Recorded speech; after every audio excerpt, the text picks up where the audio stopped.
luôn tuyên bố Đài Loan là lãnh thổ của mình và không loại trừ bất kỳ một phương thức nào để thâu tóm. Vậy Trung Quốc đang làm gì để thực hiện lời cảnh báo đó? Theo báo cáo mới nhất của Cơ quan Phòng vệ Đài Loan, Trung Quốc đang tiếp tục lắp đặt hàng loạt khí tài hải quân và không quân nhằm tăng cường khả năng chống tiếp cận khu vực xung quanh hòn đảo. Không những thế, Đài Loan còn lo ngại rằng Trung Quốc đang làm tê liệt hệ thống phòng thủ của Đài Loan và theo dõi tất cả những hành động mà Cơ quan Phòng vệ Đài Loan đang triển khai. Một ngày sau khi quân đội Mỹ sạch bóng ở Afghanistan, Tổng thống Joe Biden lên tiếng bảo vệ quyết định rút quân. Nga cho biết có thể hợp tác với Taliban chống lại các tổ chức cực đoan. Công dân Afghanistan tập trung trước Đại sứ quán Đức ở Tehran để xin thị thực tị nạn, thảm thiết van xin, chúng tôi cũng là con người. Các thông tin đáng chú ý khác, Lầu Năm Góc tuyên bố mở rộng hợp tác quân sự với Ukraine để chống lại Nga. Hội đồng CPTPP sắp xem xét đơn xin gia nhập của Anh. Trung Quốc công bố ảnh chụp bởi các nhà du hành trong không gian. Mỹ truy tố 15 đối tượng bán giấy chứng nhận tiêm ngừa Covid-19 giả. Hóa thạch khủng long Bitcoin dự kiến thu về 1,5 triệu euro. Tất cả sẽ có trong FBNC Thế giới hôm nay ngay sau đây. Chào quý vị, tôi là Quang Huy và quý vị đã quay trở lại cùng với FBNC Thế giới hôm nay. Mở đầu chương trình với thông tin theo báo cáo mới nhất của Cơ quan Phòng vệ Đài Loan MND, Trung Quốc đang tiếp tục lắp đặt hàng loạt khí tài hải quân và không quân. Đặc biệt, cơ quan này cho rằng khi tàu sân bay Type 003 đi vào hoạt động năm 2025, khả năng chống tiếp cận của Trung Quốc tại khu vực xung quanh Đài Loan sẽ cải thiện đáng kể. Vừa qua, Cơ quan Phòng vệ Đài Loan MND đã đệ trình lên Cơ quan lập pháp báo cáo thường niên về năng lực của Quân đội Giải phóng Nhân dân Trung Quốc PLA. Trong đó, MND nêu rõ, quân đội Trung Quốc đang tiếp tục lắp đặt các loại khí tài hải quân và không quân. MND còn ước tính rằng khi tàu sân bay TAP 003 đi vào hoạt động vào năm 2025, khả năng chống tiếp cận khu vực quanh Đài Loan của Trung Quốc sẽ cải thiện đáng kể. Theo báo cáo, Trung Quốc đang đẩy mạnh khả năng chế áp mềm và chế áp cứng để gây thiệt hại cho lĩnh vực viễn thông. Chế áp mềm đề cập đến việc làm gián đoạn thông tin liên lạc, trong khi chế áp cứng là việc sử dụng tên lửa chống bức xạ và các loại vũ khí khác để tấn công và làm tê liệt thiết bị thu phát tín hiệu. Theo báo cáo, ước tính ngân sách quốc phòng của Trung Quốc năm nay là hơn 1,35 ngàn tỷ nhân dân tệ, tương đương với 208 tỷ đô la, chỉ đứng sau Mỹ. Bên cạnh đó, báo cáo cũng chỉ ra rằng Trung Quốc cũng cho vận hành các tàu sân bay tại Liêu Ninh và Sơn Đông, giúp tăng cường khả năng tác chiến của Trung Quốc và bình thường hóa các nhiệm vụ huấn luyện trên biển xuyên đảo. Theo MND, việc PLA tiếp tục sản xuất tàu sân bay có thể tiến hành các hoạt động đổ bộ lên Đài Loan, tăng cường năng lực của không quân và hải quân, đồng thời tăng cường khả năng tác chiến chung. Tuy nhiên, báo cáo xác định rằng nếu PLA triển khai chiến dịch đổ bộ quy mô lớn vào giai đoạn này, lực lượng này sẽ gặp phải các vấn đề như không đủ phương tiện vận chuyển và hỗ trợ hậu cần. Thưa quý vị, Trung Quốc luôn muốn Đài Loan là lãnh thổ của mình. Với việc Đài Loan ngày càng xích lại gần Mỹ trong thời gian gần đây đã khiến cho Trung Quốc tức giận và liên tục đưa ra những cảnh báo sắc lạnh.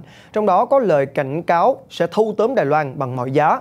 Mới đây, Cơ quan Phòng vệ Đài Loan MND đã bày tỏ những lo ngại về việc Trung Quốc đang cố gắng làm tê liệt hệ thống phòng thủ của hòn đảo và giám sát mọi hành động mà Đài Loan triển khai. Đi sâu hơn vào chiến thuật áp chế mềm, một chiến thuật mà Trung Quốc đang sử dụng để làm tê liệt hệ thống phòng thủ của Đài Loan.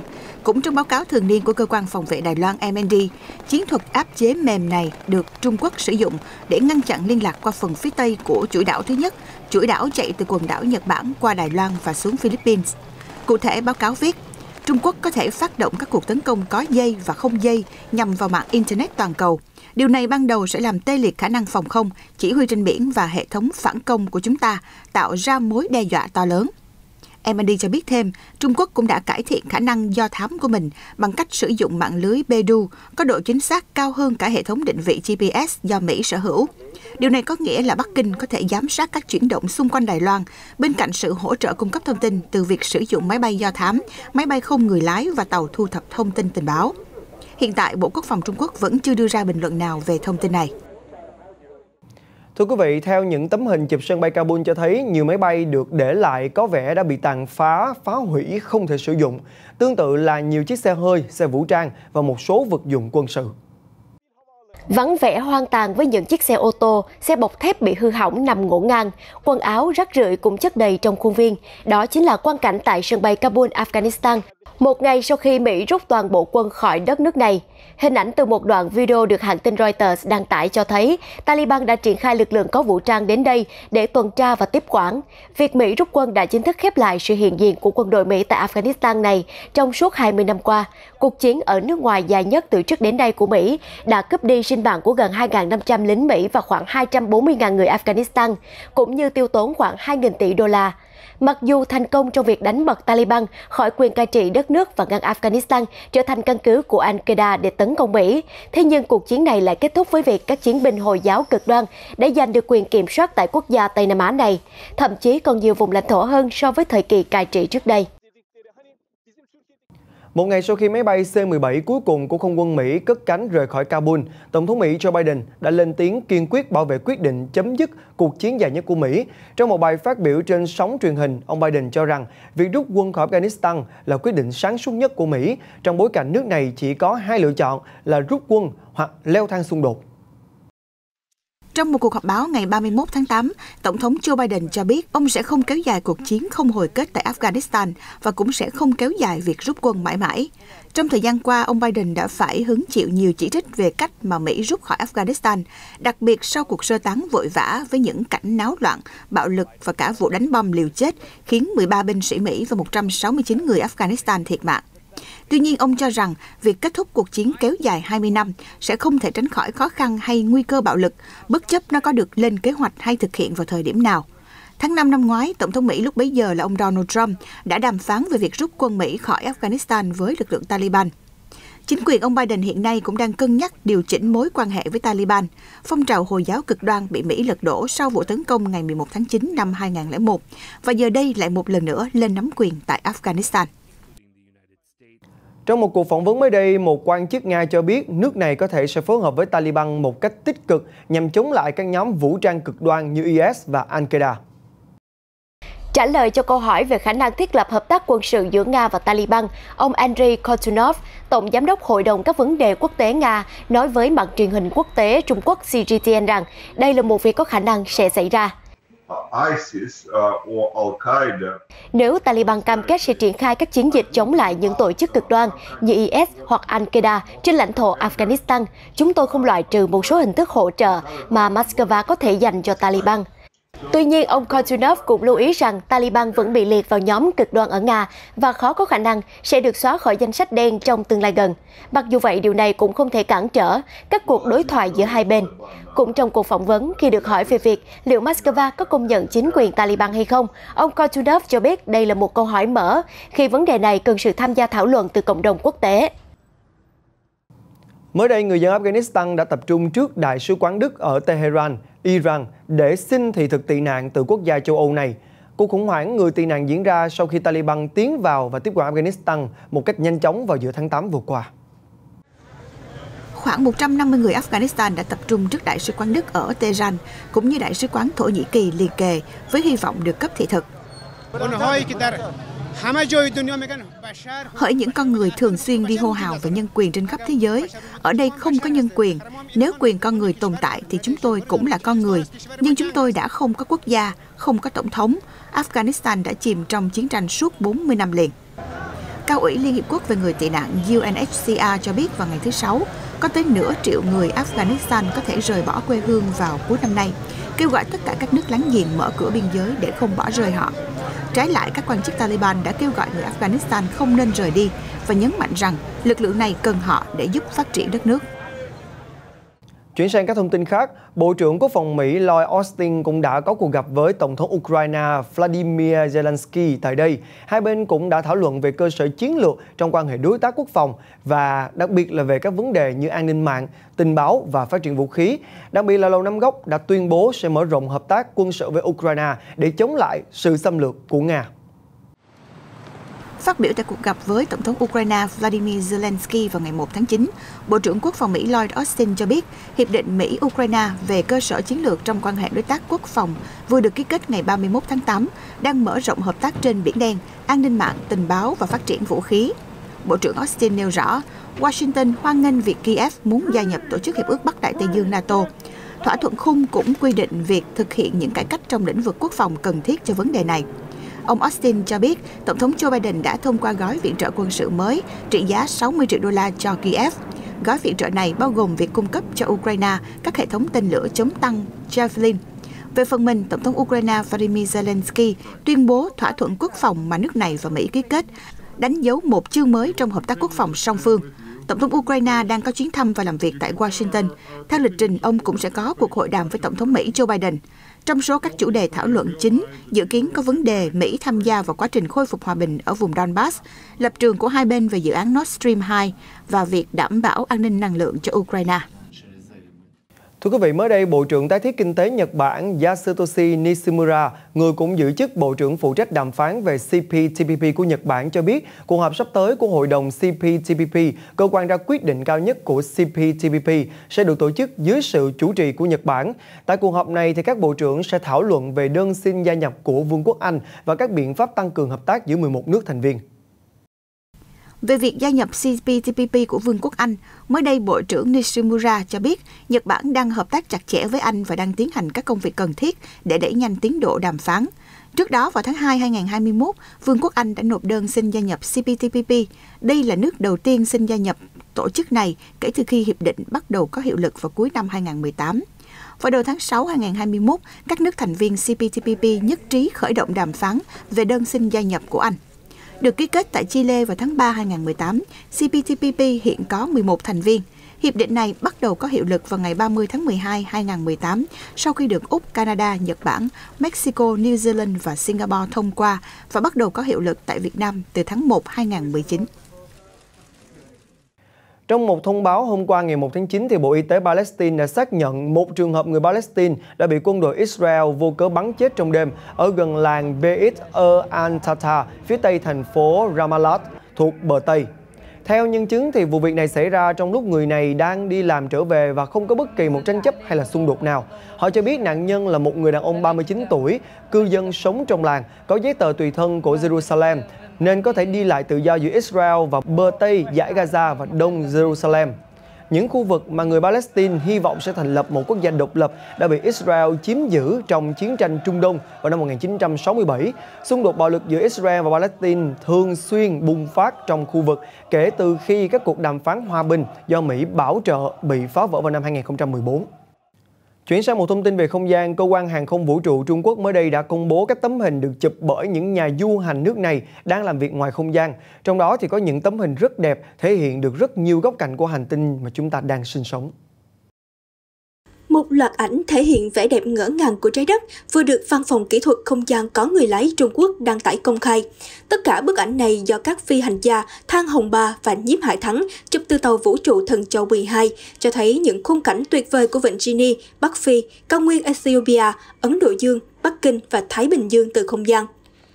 Tàu vũ trụ Thần Châu 12 đã được phóng lên không gian vào ngày 17 tháng 6, đưa 3 phi hành gia gồm Nhiếp Hải Thắng 56 tuổi, Lưu Bá Minh 54 tuổi và Thang Hồng Ba 45 tuổi đến trạm Thiên Cung và làm việc tại đây trong vòng 3 tháng.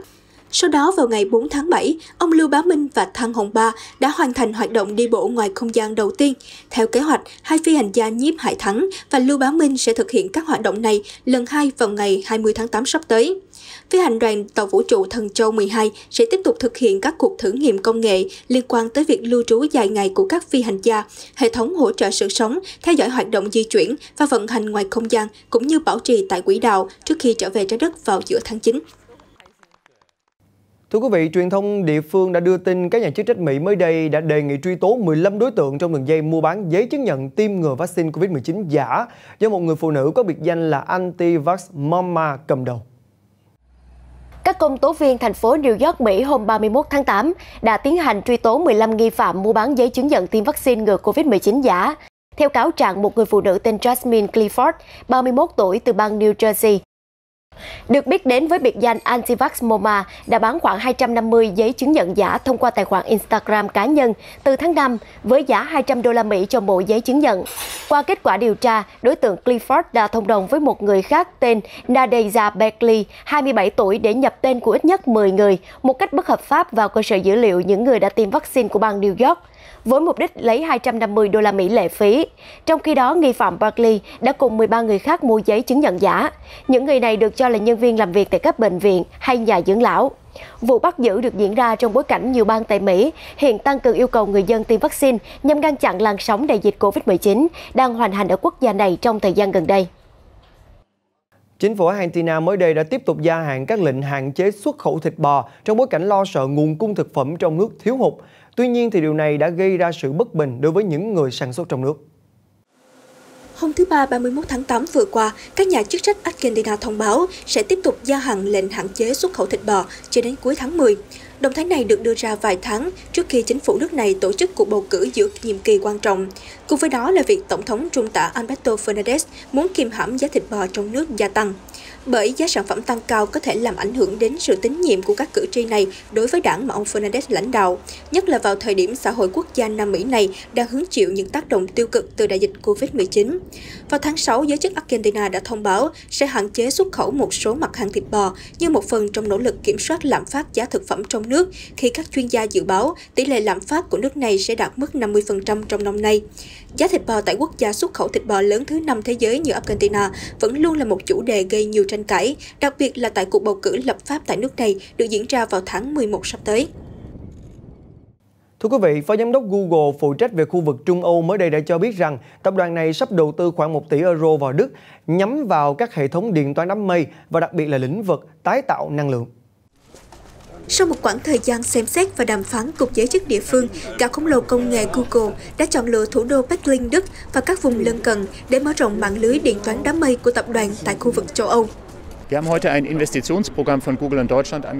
Chúng tôi sẽ triển khai gói đầu tư trị giá 1 tỷ euro vào việc phát triển cơ sở hạ tầng số, phát triển mạng lưới dữ liệu vùng mới ở Berlin, Brandenburg và mở rộng các hệ thống sẵn có tại Frankfurt. Bên cạnh đó, các nguồn năng lượng tái tạo như điện gió và điện mặt trời tại Đức cũng là một lĩnh vực mà chúng tôi quan tâm trong lần đầu tư này. Động thái trên được Google đưa ra cũng được đánh giá là bước đi nhằm đón đầu nhu cầu về xử lý điện toán đám mây đang ngày càng tăng cao trên toàn cầu kể từ khi đại dịch bắt đầu bùng phát. Gã công nghệ khổng lồ này cũng từng công bố dành một khoản trong dự án đầu tư 7 tỷ đô la Mỹ vào việc xây dựng các trung tâm dữ liệu mới tại Mỹ vào đầu năm nay. Với gói đầu tư từ Google, giới chức Đức bày tỏ sự kỳ vọng rằng đây sẽ là một cú hích cho nền kinh tế khu vực khi mà quốc gia này đang nỗ lực thu hút sự đầu tư của giới công nghệ nước ngoài. Trước đó, hãng xe điện Tesla cũng chọn Berlin để đặt nhà máy mới, dự kiến sẽ mở cửa vào cuối năm nay.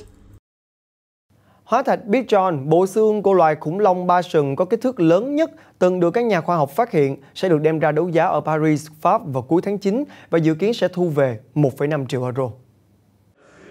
Con khủng long ba sừng có kích thước lớn nhất từng được tìm thấy, Bichon đã đi lang thang trên các vùng đất của bang Nam Dakota, Mỹ ngày nay hơn 66 triệu năm trước. Các nhà cổ sinh vật đã khai quật mảnh xương của con vật này lần đầu tiên vào năm 2014 và đến thời điểm hoàn thành, họ đã tìm thấy được khoảng 60% bộ xương, bao gồm cả hộp sọ gần như đã hoàn chỉnh.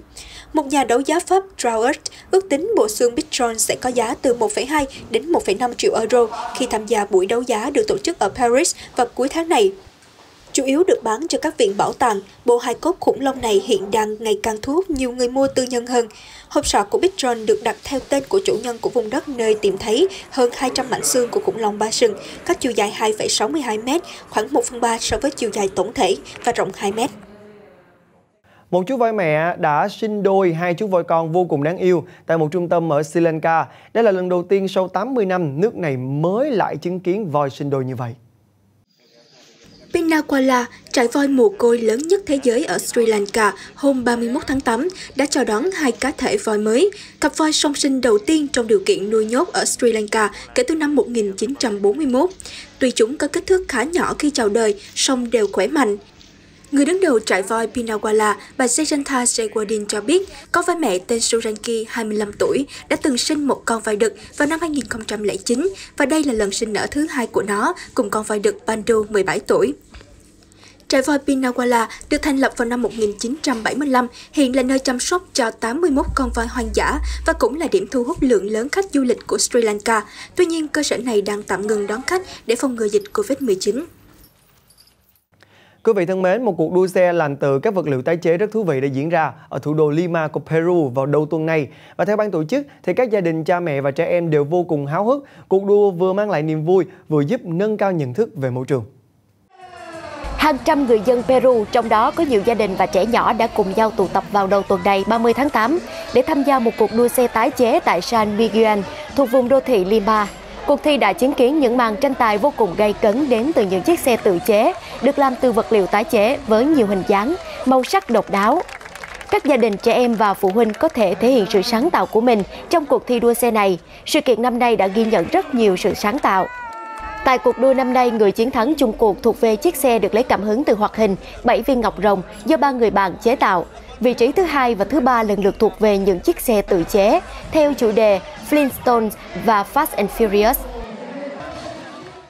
Thông tin vừa rồi cũng đã khép lại FBNC Thế giới hôm nay. Quang Huy cảm ơn quý vị đã quan tâm theo dõi. Xin chào và hẹn gặp lại.